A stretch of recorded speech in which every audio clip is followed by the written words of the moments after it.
Family, have you ever watched a very spooky movie and you were super spooked out the whole time and all you wanted to do was wrap yourself around in your Minnie Mouse blanket and crawl up into a ball until the movie was over? Cause I have. But then all of a sudden the movie's over and you realize that the movie was just a movie and nothing in it was real. So then you go from, oh, that was really spooky, to, oh, that was pretty cool. Because now that you know it wasn't real, it don't spook you out no more. Don't you love it when that happens? Well, then you're in luck, family, because today we're actually not doing that. Not doing that at all. And we're actually doing the complete opposite because I'm about to expose the secrets of the real stories behind some of your favorite spooky movies.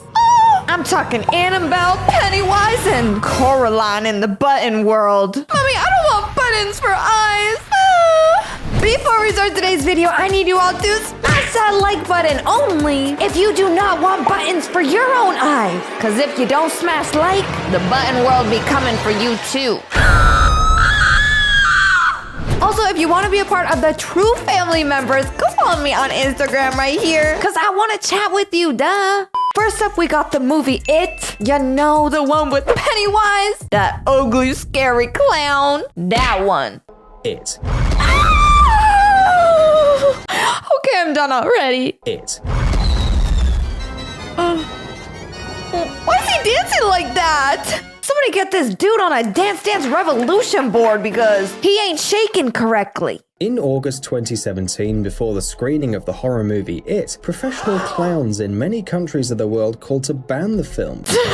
I'm sorry to pause it again, but why my dude got a giant strawberry on his nose? I can't tell if that's a fruit or if my dude just got giant pores the size of a swimming pool. 'Cause those holes are big. Because it cultivates fear in people. However, to be honest, these guys worried about their profession woke up a bit too late. The reputation of clowns has long been spoiled. Clowns don't have a bad reputation. They're only known for scaring people, kidnapping people, and making people bawl their eyes out. It doesn't count if you're scaring kids. You get a free pass for them. The reputation of clowns has long been spoiled. It can't be recovered now. Who dat? And all because of the wickedness of a man named John Wayne Gacy Jr. Oh, he This looks serial creepy. killer What did they just say? Cereal what? I swear to gosh, if they did not just say cereal chiller, as in you gotta put your cereal milk in the fridge, then I'm leaving. Cause if they said cereal oofer, then I don't know if I wanna keep watching. This serial killer terrified Cook County, Illinois for 6 long years. As a result of his activities,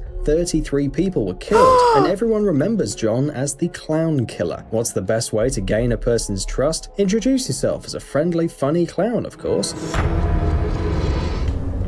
What's the best way to gain someone's trust? How about you don't oof 33 people? 1 for the money, 2 for the show, but after 3, buddy, no. That ain't right. In the 70s, people weren't afraid of them. Therefore, unsuspecting victims willingly got in Gacy's car, and nobody saw these trusting people ever again. So people used to trust clowns back then? All right. It was Gacy's horrible story that inspired Stephen King to create Pennywise, the main character of the book It, and the movie of the same name. All right, family, that's it. Literally, that's it. But it is not it because it's spooky. You know what I mean? Next up, we got Annabelle. You know, the movie with the thing that comes alive in the middle of the night? And I'm not talking about your daddy snoring. I'm talking about the doll. The doll comes alive. Annabelle.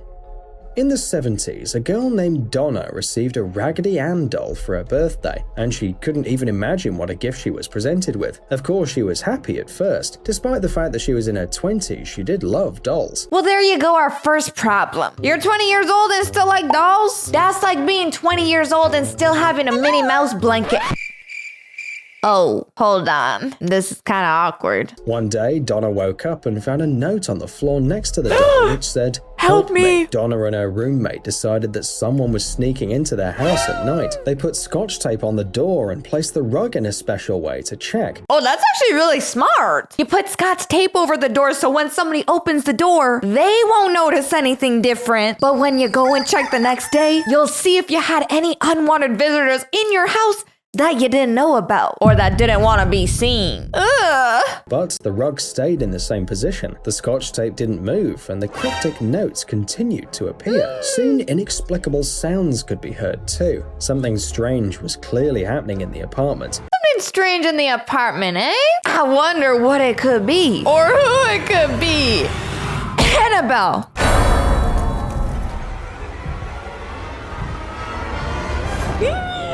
Doors and windows opened on their own, and the doll, as if alive, moved from place to place. If you like horror movies, you probably know the doll that we're talking about. Oh. What are those noises? I don't like those cracks. Oh. The story involved the well-known American researchers of the paranormal, Ed and Lorraine Warren. According to them, the doll was possessed by the devil himself, so they called an exorcist and then took her to the museum as an exhibit. If you watch the film Annabelle, you may have noticed an inscription saying that the film is based on a true story. I didn't know before, but now I sure do. Wait, if that movie is based on a true story, then you're telling me that Annabelle is actually alive to this day? You mean that there's a possibility that she might be inside of my house one day? Oh, no, no, no. Or not even my house, family. She might be in yours. Just saying. The Curse of Robert the Doll. Curse of Robert the Doll. I've never heard of this one, but dang, bro. You kinda ugly. Or maybe you just need a bit of beauty sleep. What do I know? But I do know that you're making me feel uncomfortable. Ugh. If you think that Annabelle is the only creepy doll in the world that starred in a movie, you're very mistaken. Ah, perfect. So now, family, we don't just gotta worry about Annabelle. We got lovely little Robert over here, too. Perfect. Meet Robert. His story supposedly begins in the early 20th century. Why does Robert look like a little sailor boy? Robert looks like he hit up the Party City 2 days before Halloween and got the only costume they got left. $5 clearance rack for that one. Now we know Robert isn't only creepy, but he's also cheap. Not looking good, Robert. First, it was owned by Robert Eugene Otto. According to legend, the doll was given to the boy by a maid who put a terrible, dark curse on it. It was the cause of the strange events that were happening in the house. The doll winked and moved from room to room. Sometimes Eugene talked to Robert, and the doll supposedly answered him. Over the past 100 years, Robert has had several owners. He brought ill luck to everyone who treated him badly. 1. Why did his neck move like that? 2.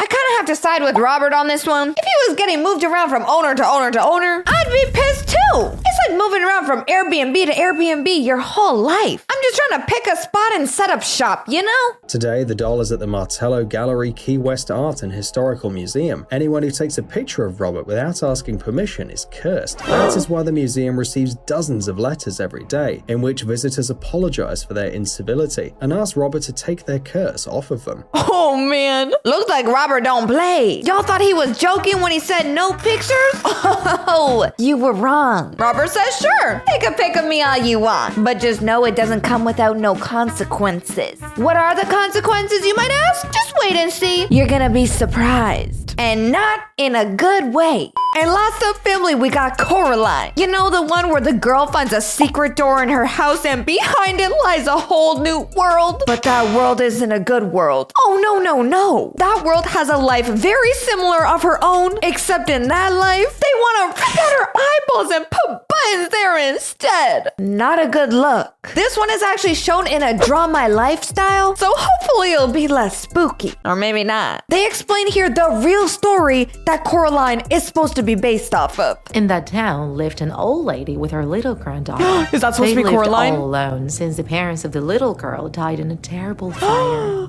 However, the girl survived thanks to her brave grandma, who bursted into the burning house to rescue her. Okay, Grandma. Couple of points for you because that's kind of epic. Slightly unbelievable though, because how you supposed to break into a burning house and save your granddaughter when you got 2 broken hips and no teeth? Because you got an old grandma. And from that point on, many of the neighbors accused her of being a witch. What? For saving the kid?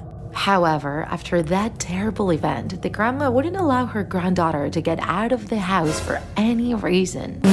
Yeah, granddaughter. I'm gonna save you from this burning building and save your life. But after I save you, I'm gonna take back pack away your life and hold you hostage and prisoner in this house. Just the way the world works. It's the cycle of life, okay? You give some, you lose some. Yin and yang. The grandma wouldn't allow her granddaughter to get out of the house for any reason, and didn't allow anybody to approach them either.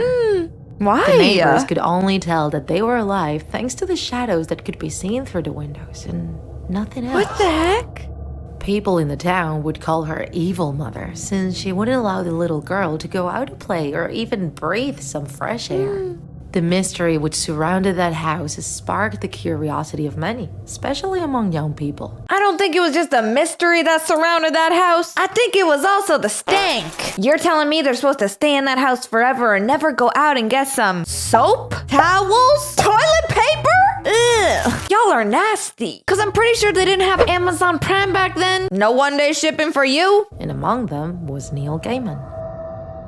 Because of that, one night, while Neil and his friends were camping, they agreed to break into the old lady's house. Once inside, everything was very dark and a particular smell impregnated the entire place. I knew it! That place had to be stinkier than my brother's dirty socks after he played 3 hours of basketball outside in the burning heat.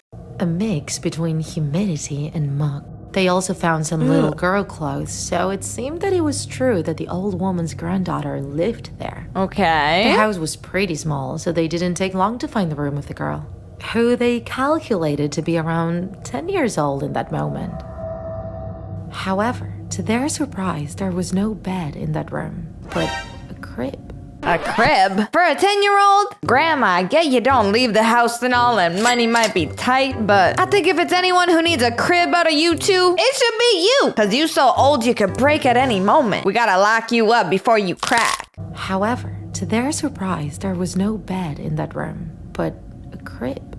It was unthinkable that a girl of that age could be sleeping in a crib, so they decided to check if she was there. Was she there? And what they saw left them frozen in shock. What? Inside the crib was a small body, completely carbonized. It was dressed and had buttons stitched where its eyes would be. No. They couldn't contain the horror they felt and screamed with all their might without stopping.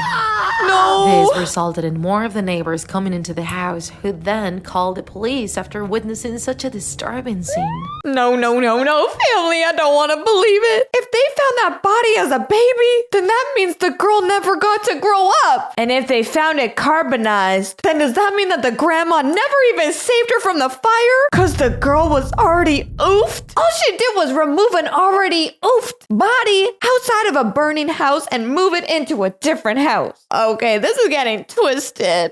The agents then took the old lady to a psychiatric center. She needs more than a psychiatrist. When the police inspected the old woman's house, they found something even more disturbing. What? Books filled with information about the town's children, as well as many items related to witchcraft. And to top it all off, under the house, they found the remains of a girl who had disappeared years before. No. It is believed that the old woman wanted to use the body of another child as a vessel for the spirit of her granddaughter. Terrifying, isn't it?